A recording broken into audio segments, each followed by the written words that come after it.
July ni som panga san hi som ni paruk ania breaking news tat mai ni United States lampang hian in lati ngai lo ang takin chun pachanga Iran hi an be me kani pui khop mai United States te po zan thim an ngak to lo chun pachanga be mi mai ni he kan ri kanga kan soi jaw mai he kan en ho photang tun lai khovela zirna tha hi zirlai tinin an mamole an nakin hun shil tu poimo ber ani Mizoram zirna changtlung le tha petrin ikfai University Mizoram chuan management information technology social science le humanities program frangshanga admission na hongle ta semester tina zirlai ti thaswal te na NJY merit scholarship petrin ania tin force me no le pa nei tan an first semester fee army scholarship 50% discount siam tharpok ani library thatak baka computer geography hospitality and tourism laboratory changtlung takom bok zirlai te hindia rama company le hotel tak tak baka foreign placement le internship nei puichin anni company thatak taka anzir lai zorwala na muhala nom nolbok experience an nei theinan industrial visit study tour socio economic survey le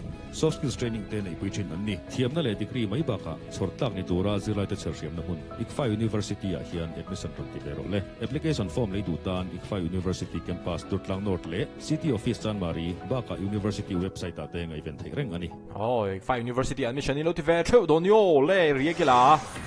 Let's see what we got. Moments ago, CENTCOM revealing U.S. forces are hitting Iran with another round of strikes, with the U.S. blockade now in effect. U.S. blockade. United States Navy then Strait of Hormuz and block katuna zonin. Kalpuime kanito ani. This one, do not lock hanin CENTCOM lampang suanin.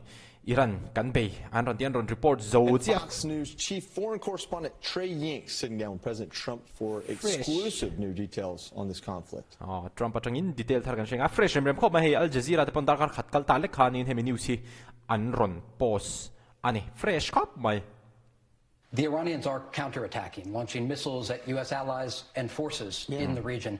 How many missiles do you believe the regime has left? Well, poi mo khop mai Trump anen hian ting one on one interview nei pui thei nei phachin turu khop mai tre yang apo an riek nguna ha phathu soi khamo chuanin Trump hi zo an zo ta chuanin Iran te hian in missile engza ange an la nei Irin te hian in miron kaplet vezel si an tia tell you they have some, and so there's always a danger. Hundreds? But for the most part, they're being knocked down. You know, they've done hundreds, thousands. I don't want to say. I know. I think I know.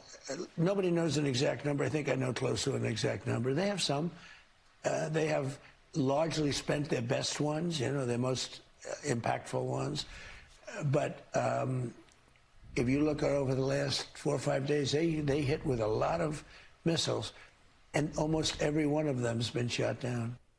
Poi mo khop mai kha thil information kha Trump chuanin azat chi asoi dulowa treyanga reporter khanin engza vel ngen yang za sang khat tiang vel kha azota Trump chuanin sam atirengo thani asoi dulo kashia dik tak chu kan choi thei di lo maro chu om tur angza chu kashia amaro chu ka soi chu lo anga tia Trump khian chuanin asoi poi mo le de chu Iran lampang hianin an missile tha hi an mangzo to ani atiani he dik ve khopin ka ring an missile tha ho hi tuna hianin Iran lampang so yan mangzo de vek to wa tuna hi chuanin an la nei amaro chu an nga to lo ma se missile an na kola wang hianin hlaom chu an la hlaom ve thau ti in Trump hianin ron so yani poi mo khop mai. Fox News chief correspondent Trey Yingst joins us now, and Trey, we've got a little bit of news here.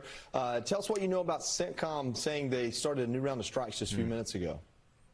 Yeah, Joey, good morning. U.S. Central Command just announced that another round of U.S. strikes are currently taking place against Iranian targets. These are the first daytime strikes that we've seen since the ceasefire went into effect, an indication that indeed these strikes are escalating. When I spoke with President inka hai puan anin huwa hianin US te hian tian a vawikhat na atan chuna Iran hi an beya hi hianin ati lan chian ti re chu boruak hi a so sang zel ani ma kha chuanin zanlama hianin US lampang hian kap tlang puya tuna hianin he thil hi a thleng mek ani kan riek pa hian mo he poi dakar khatkal ta ania he US ina be puyan thak hianin darkar engzang e a wang ti chu hriat ani lawa ama ro chu tuna kan riek mek lai a en ma sapol te pheka chuanin in en lai te po aniang hetia kan interact lai mek hian tuna hianin United States lampang hianin be puyan thak mek ani.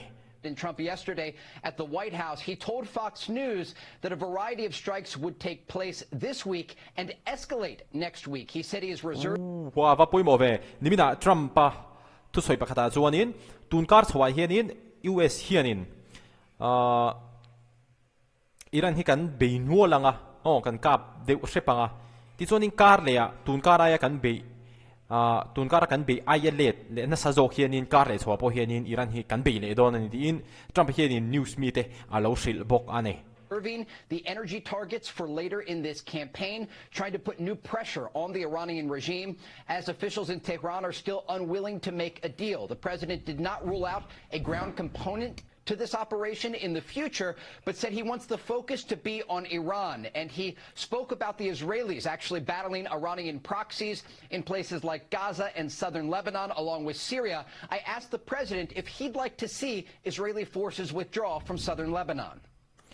Poimo khop mai ni Trump pa hian in Iran ten na deal han in siam thei chu la in be sei ve dewa amar chu hei Trump hi chuan in a be sei ri ma to ka tia Iran mi je chu kan thriang to ani chu wan chuan in Iran lapang hian in deal hi an siam du don lo ti a chianga chu wan chuan in Trump po hian in be sei to lo se tu na te po hian in Trump pa hian in an nuai dar fek lo da chan pakhat chu hetianga an bom mang hian in Iran hi north hei a in be sei ya hi Trump ril ru la omania chu wan chuan in anor lo tlin hi ka ring chuang lo amaro chu Trump hi chuan in ati tum hi chu ati tlang chu ka ringa an han nor le te anga ti chuan anor na tura po hian a ma a military installation te kha tiang sipai mun poimo chau be to lo khanin US lampang chuanin energy facilities kan ti ang chi te sipai tan chau ni lo mi pui te tan po poimo tur ang chi ho kha an be chau zel to don ni in alang ani apoimo khop mai. Do you want to see Israeli ground forces withdraw from southern Lebanon? Well, Israel sipai te hi Lebanon chim lama tang hian in anin in hukir se itiem tiang zo han Trump hi zona zo le ni he poimo khop mai achan chumo Iran chuan in Lebanon hi an ngai poimo ve a Israelina Lebanon a Hezbollah te an ka khanin Iran chuanin tiang khanin an vawa an ka ple de ti a khatiang vel kha an Iran tan chuan mo Hezbollah ho Lebanon am poimo ve khop mai redeploy is another word. Because, we're getting along very well with Lebanon. Israel's dealing with them very nicely. First time in many, many years. Lebanon has just been beaten up so badly, and they've got Hezbollah there. Southern Syria and from parts of Lebanon, it would be good to get out, I think. And I think you might see things get a little bit calmer because we have to focus our energy on the big leagues. The big leagues are Iran. You mentioned when we spoke. Tu na mi po kha poimo le tho mai ava han poimo hlom ve tun tum video kan react chu Trump to soizinga kari ru lo de chu Israel sipai te hi Lebanon chim lam tang hi ni le kir le to se ATM ti zona kha direct de khan an chang lo wa atira chonin Israel te hi anti thakop mai ti de ni Israel sipai te a fak dai mai ani Lebanon hi an ne so khop mai an be ne so khop maya Hezbollah te ho omna ani boka an ne so khop mai hi kum tam tak chung akan lam mungai lo tu na hian in Israel te po hian in an be chho ve me ka ati te ani am fak te ya ti chuanin lema boruak azi om te huna chuanin Israel te po hian in Lebanon te Syria chimlam te po hi han chuasan se apoi don mon le tiang zong khanin a soita a Trump pa chuan mo spoke on the phone during the war that Syrian President Ahmad al-Shara may be tasked with dealing with Hezbollah. He would go in and take care of Hezbollah, and he'd do it in a different way. He wouldn't knock down buildings. I hated to see buildings knocked down. Are you saying you believe he would be more precise than the Israelis? I think he'd be more precise, I think, and I can tell you, I know he'd like to do it. Does he need the green light from you? I'm thinking about it.